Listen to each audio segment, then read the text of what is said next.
Good morning once again. So my name is Julia Bogdanovičiūtė, and I am an artistic doctorate candidate studying here in Lithuanian Academy of Music and Theatre. And my topic today is about this concept that I am developing recently about migrating instrumentality in contemporary music practices. And throughout the centuries-long history, piano has retained this status not only as one of the main symbols of classical music, revealing the best qualities of the performer, but also as an object of frequent sonic experimentation. And in the context of artistic movements that began in the second half of the 20th century, the physicality of this instrument has been experimented with using such means as nails of saws. Perfect examples of this could be Fluxus experimentation and the performance piano activities, also allowing it to come into contact with different nature elements like fire or water, and situations like these we could easily find in the creative processes of Anea Lockwood, or by establishing piano graveyards and surrendering the instruments to natural environment conditions, as can be observed in the ruined piano sanctuary founded by improviser and composer Ros Bolleter in Australia. Also by incorporating the instrument into general catharsis and even becoming its cause, like it happened during the Burning Man festival with sound installation Piano Bell, or by destroying it so that completely shattered instrument would open up a new understanding of the piano's sonic potential, as we can see in composer Simon Steen's Andersen Concerto for Piano, for which the piano was dropped from a great height and completely destroying it. And here I am sharing questions raised by ethnomusicologist Elliot Batas. And I'm suggesting that the diversity of views on the instrument materiality encourages us to abandon a vertical and hierarchically structured system, evaluating the physicality of the performer and the instrument as two equal actors. And the questions raised by Elliot Batas open up one of the key questions of this presentation. How would artistic practice transform if the focus shifted toward the invariance of the instrument and the affordances it reveals, rather than toward the performer's artistic agency and expression? Or in the words of Samuel Wilson, maybe it's the musical body that dictates the performance rules and defines the limits of performer's artistic expression. And the theoretical foundation of the presentation, it's beautiful to talk about music with music background. And the theoretical foundation of this presentation, as well as of my broader artistic doctorate project, is grounded in several key theoretical directions. And first of them, its concept of post-instrumentality that has become increasingly prominent, emphasizing a field where technical mastery, bodily awareness, and exploration of new sonic potentials intersect. And scholars such as Hakon Stene or Louise Devenish approaches this phenomenon from different perspectives, but both point toward a methodological shift away from traditional instrumentation toward expanded interactions with sonic and non-sonic materials. Another important theory is Sara Ahmed's concept of orientation, which has been also applied within musical discourse by art philosopher and critic Samuel Wilson. And Ahmed's theory of orientation is based on the idea that our relations with objects are never neutral or merely physical. Objects organize the ways bodies move through the world, shaping what they notice and what they fail to notice. And in this sense, orientations foreground certain aspects of the world while leaving others in the background. What comes to be within reach of the body simultaneously determines what remains unnoticed. And for Ahmed, phenomenology is therefore not only about the perception of an object, but also about the attempt to encounter the familiar as if it were strange. And with this framework, the piano can be understood as culturally and historically sedimented object that organizes specific bodily and social relations, because objects do not merely exist in the world, they also materialize particular values, power relations. And their agency becomes visible precisely when orientation is disrupted, when the object is displaced from normative background and its materiality comes into view. Finally, the instrument's capacity to reorient established directions and enter the field of post-instrumentality can be further articulated through Thor Magnusson's analytical concepts of ergodynamics, ergomimesis, or ergoforce. And Magnusson's analytical categories can make it possible to observe how performers' skills shift across different historical and cultural contexts. However, this framework offers a rather limited analysis of the instrument itself, although the instrument appears as a node of cultural and technological practice, it remains an implied background to the migration of performative skills rather than autonomous analytical object in its own right. And all of these theoretical frameworks, post-instrumentality, orientations, Magnusson's organological categories provided a foundation for developing my own scheme of instrumental migration within contemporary artistic practice. And at the center of this scheme stands the conventional instrument, a normative and stabilized cultural object whose instrumentality appears self-evident. It organizes performance by shaping bodily behavior, listening habits, institutional practices, while remaining unquestioned as an object. As the instrument moves away from the center, its cultural and phenomenological stability begins to shift. In the stage of extended instrument, it remains recognizable, but its sonic identity emerges through relations with objects, materials, reorganizing the performer's orientation beyond traditional technique. In the further layers, distributed, transferred, or situational instrumentality, the instrument is no longer stable, but migrates across bodies, spaces, technologies, or medias, and performative actions. And here instrumental functions become dependent on context rather than fixed material form. In the situational instrument, this instability becomes most radical. The instrument itself becomes a temporary effect or situation, revealing its affordances most clearly when the performer is displaced, reduced, or transformed. And the experimental practices of Annea Lockwood for Fluxus movement can be also understood as early examples of such situational instrumentality, where instruments' altered cultural meaning emerges through non-normative or destructive context.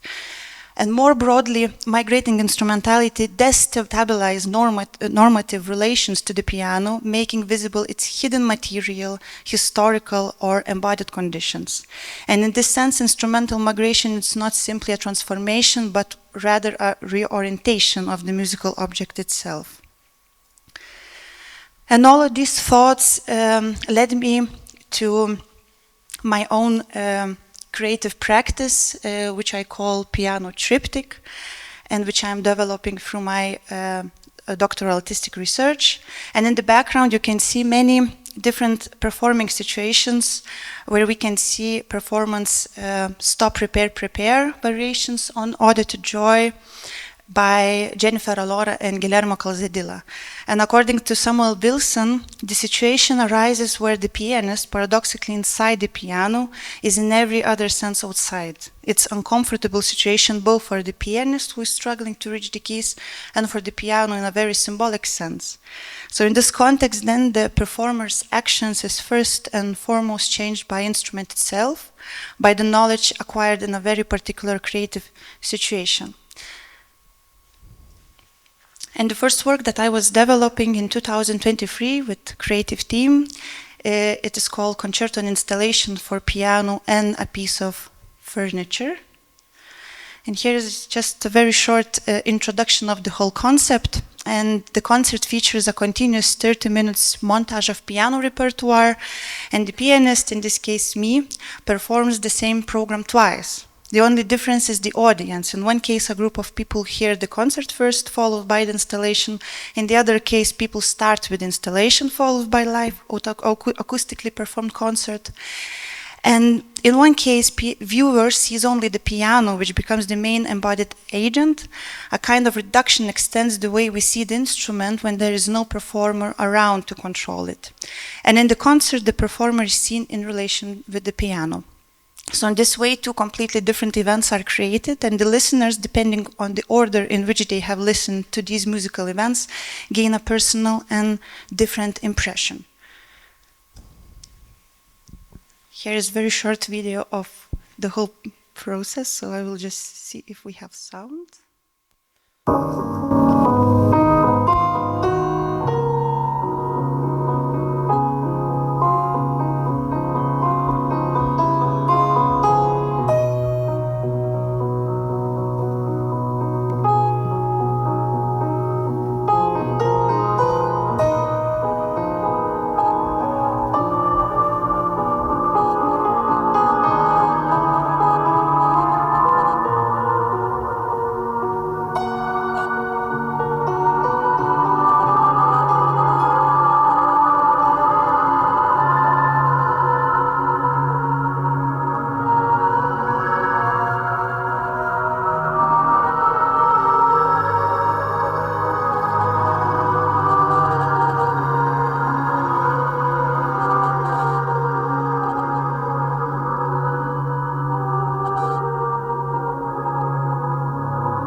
Just very short introduction.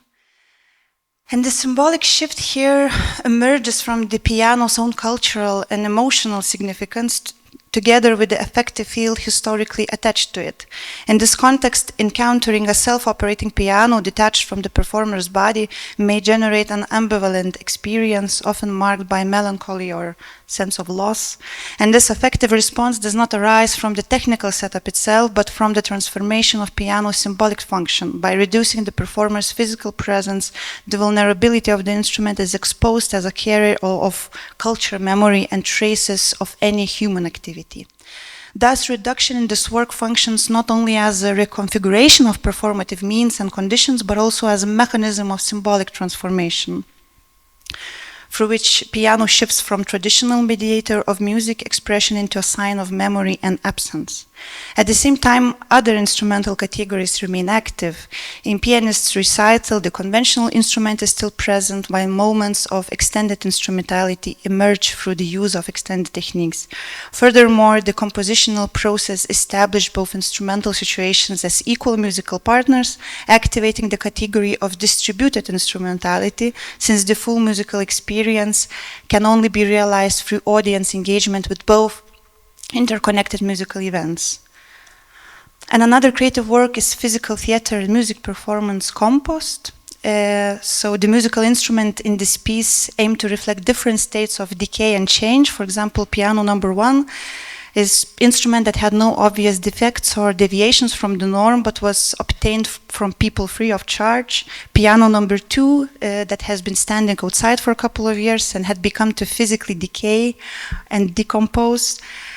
And piano number 3, it's the inner part of the piano dismantled and removed from the instrument, which has been standing in water for a long time. So in all cases, we have the same musical instrument, but the work reveals different states of the subject determined by different conditions of life.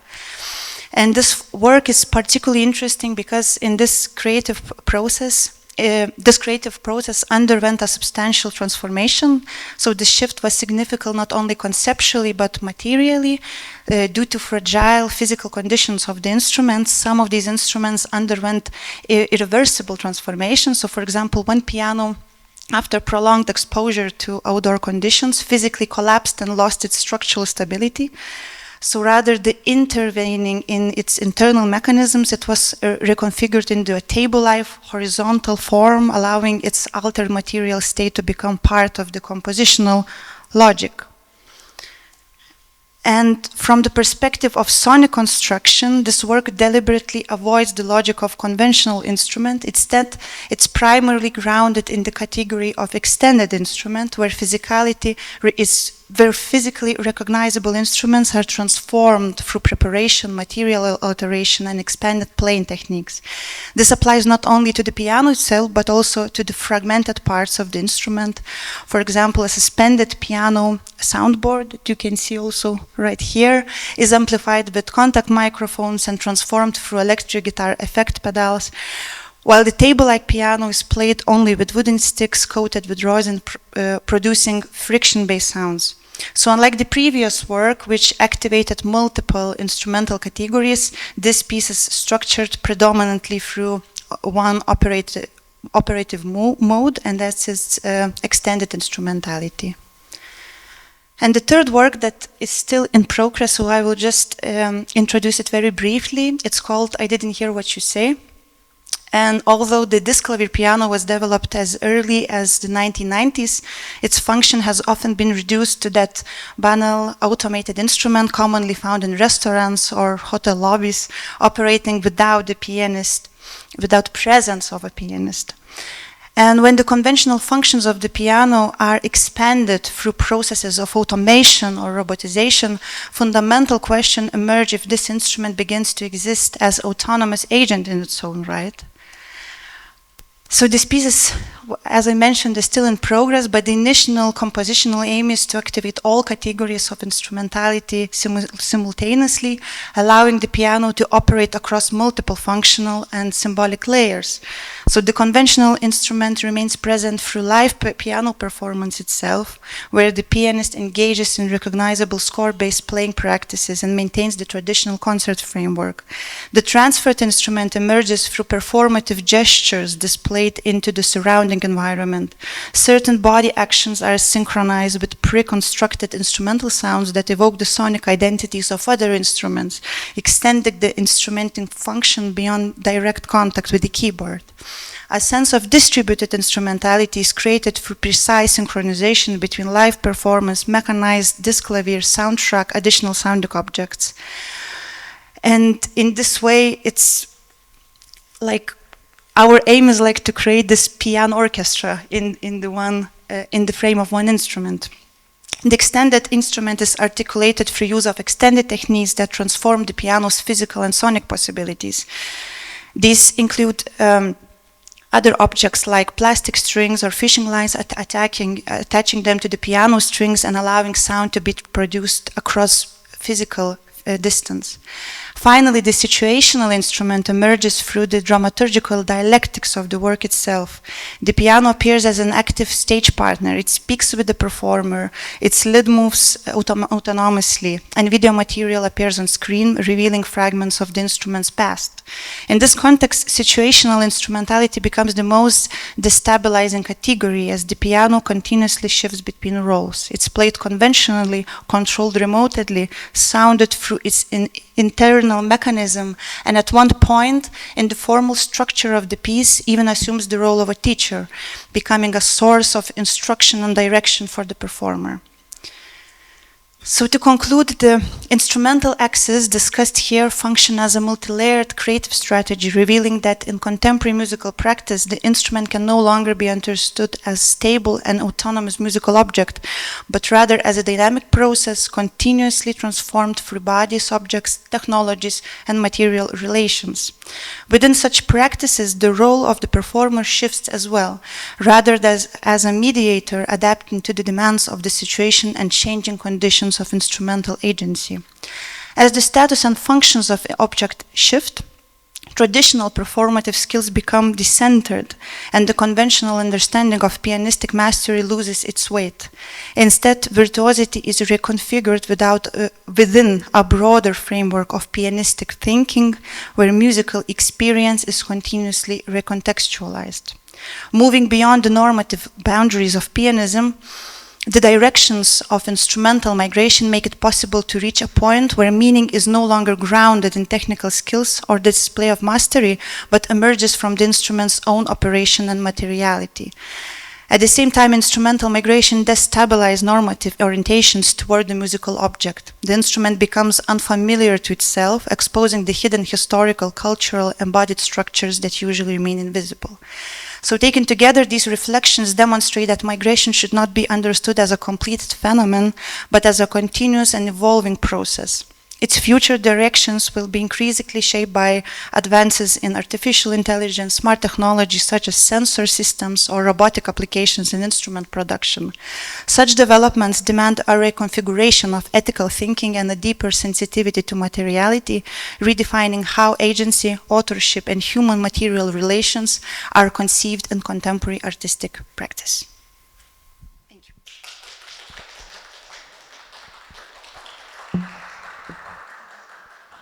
Julia, thank you very much for a wonderful presentation. So Q&A now, questions? Well, I personally, I don't have a question. I just have an observation, like an association. And in general, the project is really, really interesting, thought-provoking too. I was just thinking about two things, like I had two associations. The first one is Barad. I'm not sure how familiar you are with Karen Barad and their notion of interaction. I think this, you know, it's a musician and an instrument together. They make a perfect case for, you know, more like physical example of interaction because, you know, single-handedly, they do not really make much sense, you know, in an artistic situation, but, you know, sense and, you know, meaning and, you know, the whole entity, this kind of symbiotic entity, symbiotic entity, it emerges through relation. So that was something that I, you know, made a mental note about. Another thing is, that might be a stretch, but I actually had an association with Haraway's companion species. It's a totally different discourse for sure, because we're not talking about, you know, symbiosis here, about, you know, living together. But maybe it would be even possible to conceptualize the instrument alongside the notion of companionship. So those are my just random thoughts after your presentation. If you want to respond to that somehow, feel free. Thank you very much. Actually, I was just beginning to read Barad and interaction theory, so I think it just connects very beautiful to continue on discovering. Thank you very much. Thank you. I'm happy we had similar ideas. Okay, so do we have any more questions? Well, if there are no questions, we'll be moving on to the next presentation. Thank you, Julia, again.